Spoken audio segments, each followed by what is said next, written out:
Salam sejahtera bagi kita semuanya. Perkenalkan, nama saya Siska Priskila Brusinukaban. Di sini saya ingin mempresentasikan tentang wawasan pendidikan luar sekolah.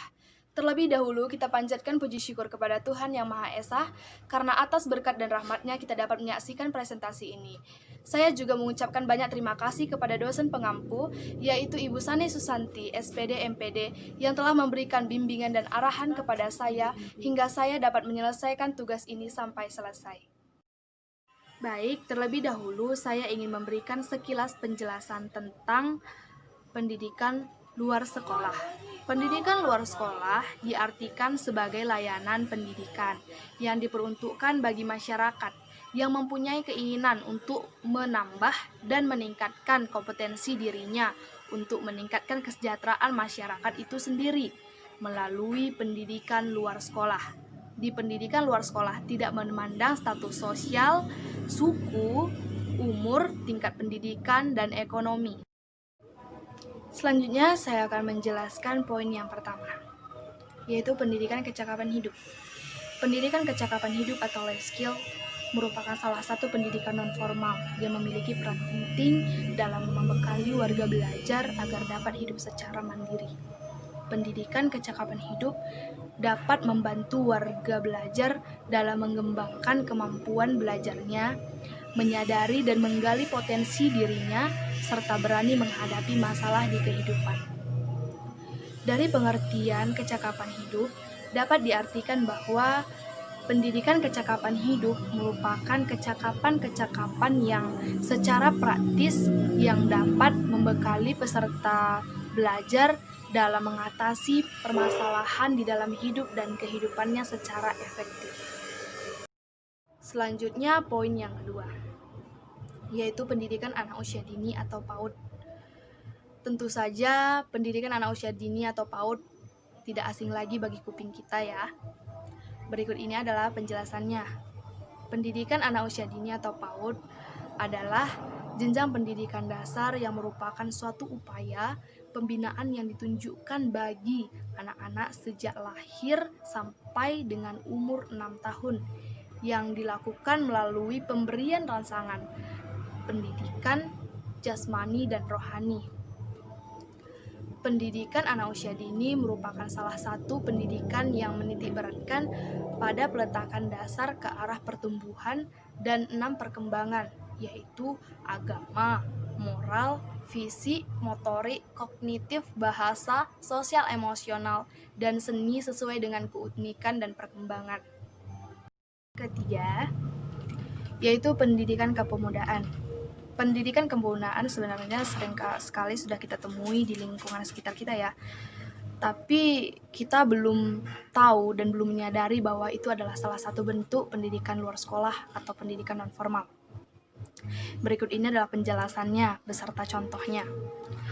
Pendidikan kepemudaan adalah pendidikan yang dibuat atau diselenggarakan untuk mempersiapkan bibit-bibit atau bakal pemimpin-pemimpin bangsa.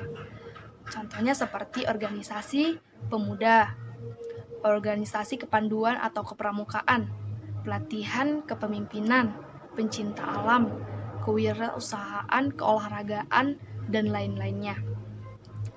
Tujuan dari pendidikan kepemudaan ini yaitu untuk membentuk organisasi pemuda.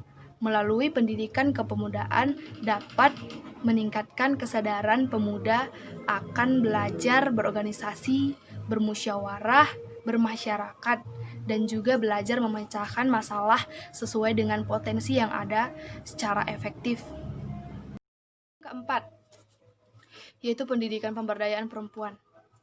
Pemberdayaan perempuan merupakan salah satu pendidikan non-formal juga. Pemberdayaan perempuan adalah usaha sistematis dan terencana untuk mencapai kesetaraan dan keadilan gender dalam kehidupan berkeluarga dan bermasyarakat. Pemberdayaan perempuan sebagai sumber daya yang insani, yang mampu menggali potensi-potensi yang dimiliki perempuan, yang secara kualitas maupun kuantitas tidak di bawah laki-laki. Tujuan dari pemberdayaan perempuan itu sendiri pun untuk membangun kesadaran perempuan atas persamaan gender, agar mampu menggali potensi-potensi yang ada dalam dirinya, agar perempuan juga dapat hidup secara mandiri dan ikut berpartisipasi dalam pembangunan. Karena pemberdayaan perempuan jika berjalan dengan baik akan memberikan banyak sekali dampak positif bagi pembangunan satu negara. Contohnya itu dalam bidang ekonomi. Sebenarnya perempuan juga dapat bekerja, perempuan juga dapat berkarir, tapi banyak sekali perempuan yang terhalang dan terhambat dalam bekerja dan berkarir. Padahal perempuan itu sebenarnya memiliki potensi-potensi yang lebih di dalam dirinya. Perempuan itu juga mampu bekerja, perempuan itu juga bisa membantu perekonomian dalam keluarganya. Maka dari itu pentingnya pemberdayaan perempuan. Yang kelima, yaitu pendidikan keasaraan. Pendidikan keasaraan adalah satu layanan pendidikan non-formal yang teruntuk bagi masyarakat yang belum dapat membaca, menulis, dan berhitung. Tujuan dari pendidikan keasaraan ini yaitu untuk memecahkan masalah keaksaraan dalam kehidupan sehari-hari, untuk membuka wawasan dan sumber-sumber kehidupan, dan untuk melaksanakan kehidupan sehari-hari secara efektif dan efisien. Selanjutnya, pendidikan kesetaraan. Pendidikan kesetaraan merupakan salah satu pendidikan non-formal yang mencangkup paket A setara dengan SD, paket B setara dengan SMP, dan paket C setara dengan SMA. Program ini penekanannya pada penguasaan pengetahuan, keterampilan, pengembangan sikap dan kepribadian secara profesional. Tujuan dari pendidikan kesetaraan ini yaitu untuk memperluas akses pendidikan 9 tahun, yaitu melalui pendidikan paket A dan C. Dan yang selanjutnya untuk memperluas akses pendidikan SMA, yaitu paket C. Yang terakhir, yaitu pendidikan keterampilan dan pelatihan kerja. Pendidikan ini lebih cenderung atau lebih berkenan kepada program yang sifatnya aplikatif. Tujuan pendidikan ini untuk memperdalam atau meningkatkan keterampilan-keterampilan baik di dalam lingkungan keluarga, lingkungan masyarakat, maupun lingkungan kerja. Sekian presentasi saya tentang pendidikan luar sekolah.